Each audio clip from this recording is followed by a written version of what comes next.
Was devoirs de l'homme et du citoyen. Acte de rupture. Préambule. Face aux dérives des systèmes politiques, économiques et sociaux, et constatant l'échec des structures de pouvoir à servir réellement le bien commun, nous, individus conscients et citoyens responsables, affirmons la nécessité d'un acte de rupture.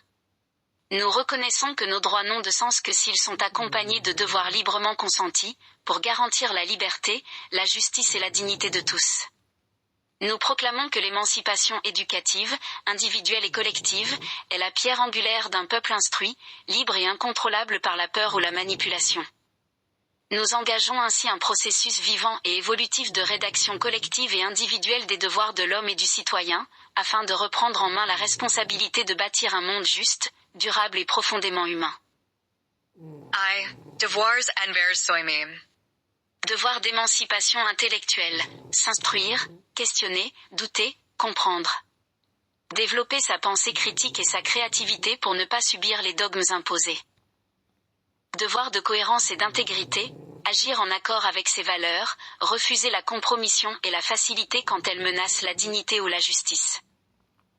Devoir de santé physique et mentale, prendre soin de son corps et de son esprit comme des ressources précieuses au service de soi et des autres. 2. Devoirs envers les autres. Devoir de solidarité, porteur assistance aux plus vulnérables et agir pour réduire les injustices sociales. Refuser toute forme d'exploitation. Devoir de respect absolu de la dignité humaine, rejeter toute discrimination basée sur l'origine, le genre, la religion, l'orientation sexuelle ou la condition sociale. Devoir d'écoute et de dialogue, chercher à comprendre avant de juger. Privilégier la coopération à la confrontation stérile. 3. Devoirs envers la société. Devoir d'engagement citoyen, participer activement à la vie démocratique. Surveiller, questionner et contester les structures de pouvoir lorsque celles-ci trahissent l'intérêt général.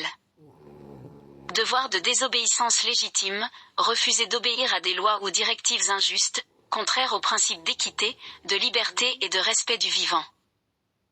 Devoir de protection des biens communs, veiller à la préservation des ressources collectives, eau, air, énergie, biodiversité, connaissances, face aux logiques de privatisation et de destruction. 4.